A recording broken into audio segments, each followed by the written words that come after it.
Good morning mga kabislan. So dito po ulit tayo ngayon sa Calawag, Quezon. Yan. So new property na naman tayo mga kabislan. So ito pong property natin ay 3 hectares po siya mga kabislan. Ano? So roadside property siya mga kabislan. Ano? So almost nasa 60 meters po yung frontage.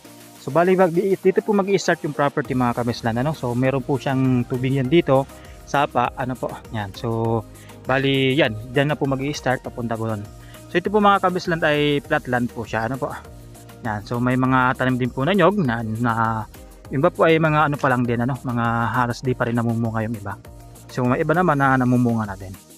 Yan. So bali ito po yung Barangay Road mga kabisland. Ano po? So pasok naman po dito mga kabisland kahit na Toyota Vios dito sa property natin. Ano po? Yan. So from ano mga kabisland, National Highway, drive lang po tayo ng mga 25 to 30 minutes para makapunta po dito sa property. Ano po? Yan. So bali, meron naman pong linya ng kuryente, ano, walang problema po sa linya ng kuryente. Tapos may mga street lights na rin naman po dito. Ano po? Yan. So bali hanggang dun po sa may nyug na yan, itong nyug na to, hanggang dyan po yung property. Ano po? Yan sa amin. Tapos paganto po siya. Yan. So ito na po yung pinaka property mga kabisland. So 100% po ano, yan, flatland po siya mga kabisland. Napakaganda. So kung gusto nyo po dito manirahan, walang problema kasi marami rin po dito mga bahayan, ano, may mga business ano rin dito, establishment, yan. So kung gusto nyo magtayo po dito ng kung anong business. Yan, ito mga kabislan kasama na po yan dito sa property. So may nakatigil lang po dito na sasakyan, ano, na hindi na nagagamit. So parang na-aksidente siya before. Tapos meron siyang bakod dito mga kabisland, ano, so ito pong bakod na to ay actually hindi diyan mag-i-start yung property. Dito po siya sa may dito sa may kalsada. So naggawa lang po ng bakod yung may-ari po nito kasi nagtayo siya dito ng kambingan, ano po, yan, nung medyo malakas pa. Yan, so kaya may bakod po siya, no. So kambingan po ito mga kabislan dati. Ang ganda po nito mga kabislan, no. Yan, so ito po yung bahay ng kambingan, yung kambing nila, no.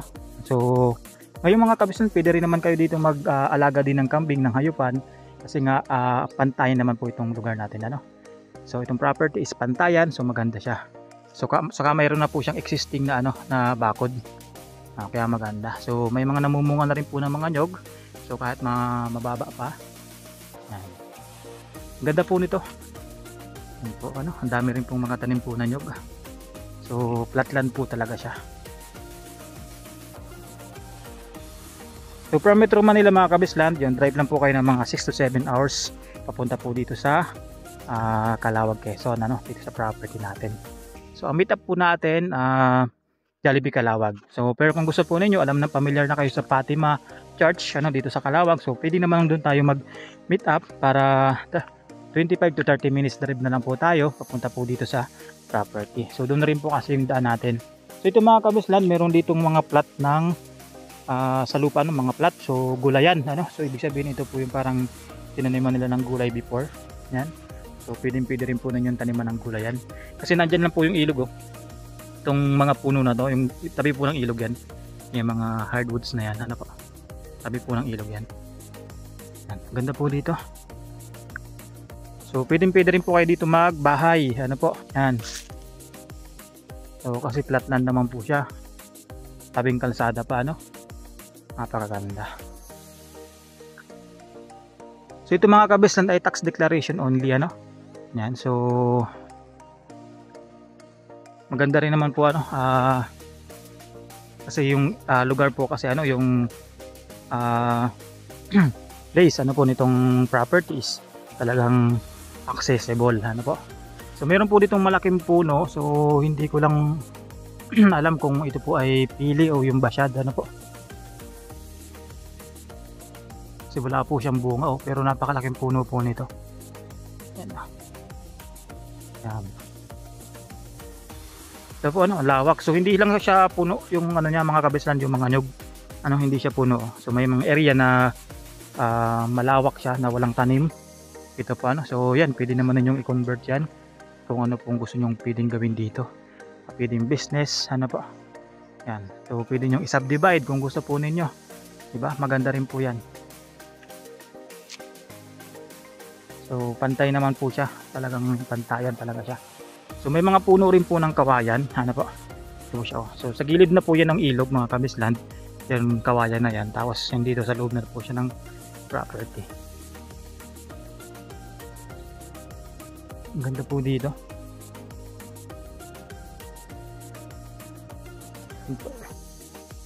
So medyo madamo lang po mga kabisland itong area na to.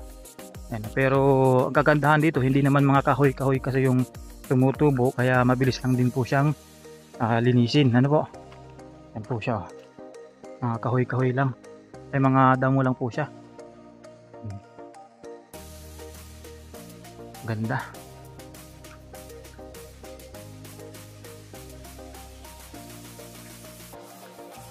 So ang kagandahan dito mga kabisland, so meron din po mga spot lang din na may mga signal, ano. So yung signal ko po dito nawawala, minsan meron. So may mga spot lang din po siya. So ito po mga kabisland, no, puro kawayan po ito. Actually sinunog nga nila dito yung mga tuyong dahon ng kawayan.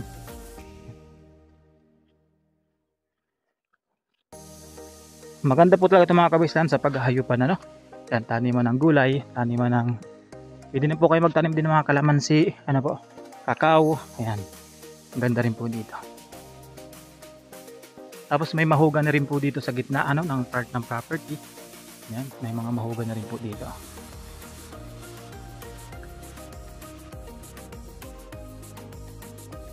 Ganda po dito.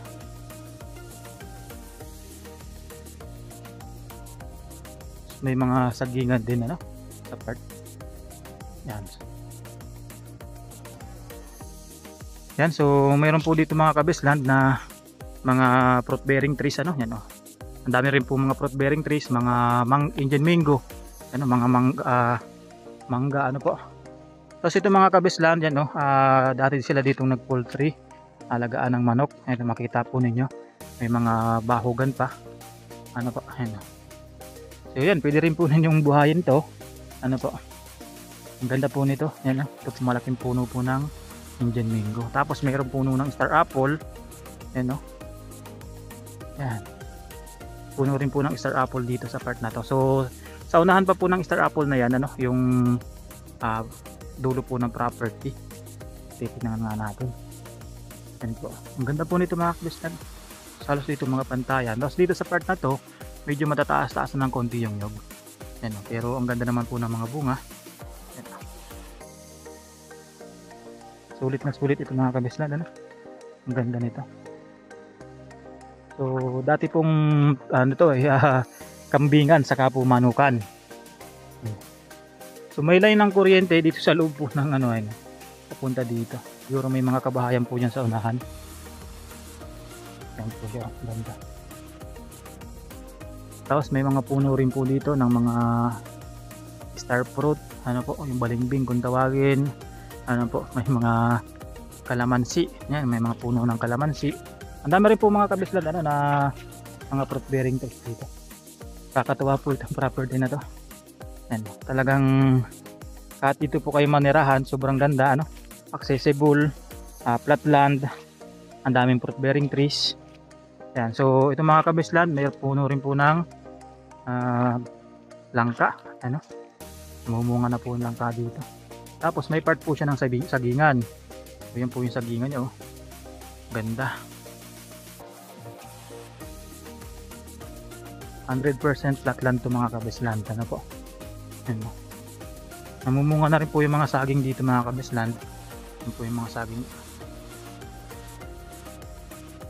Tapos sa part na to, medyo yun, matataas-taas na rin po talaga yung mga nyog. Ano po. Ano, kompleto rin po, ano, kompleto rekado dito mga kabisland. So may mga puno rin po ng kamyas, ano, yung asim. Yan, ito, yan, puno po ng kamyas. So sa part na to, may mga sagingan pa din. Yan. So ito lang mga kabisland yung medyo madamo rin dito na part, ano, medyo matataas yung damo. Tapos doon naman, malinis, ano, tapos may bulak, puno ng bulak. Ang ganda po nito mga kabisland, ano. So yun, so kung gusto po ninyo makita itong property mga kabisland, so pwede po kayo magpa-schedule ng tripping. message lang po kayo sa aking YouTube channel, sa aking Facebook account, ano po. Yan, and yan, sa aking Viber, WhatsApp, and sa aking cellphone number, call text lang po kayo doon mga kabeslan. So kung meron po kayo mga inquiries, may mga questions kayo regarding po dito sa property na to, yan, feel free to ask lang mga kabeslan. Ano po. Yan, napakaganda po nito. Nakakatawa kasi tabing kalsada, flat land, tapos ang ganda ano, so may mga bakod na siya. And siksik po talaga sa tanim. So may mga ano pa dito, may mga Tagalog ang English baga ng pangki, yung ano, pangingisda ano, lambat, yan, no? Ang ganda.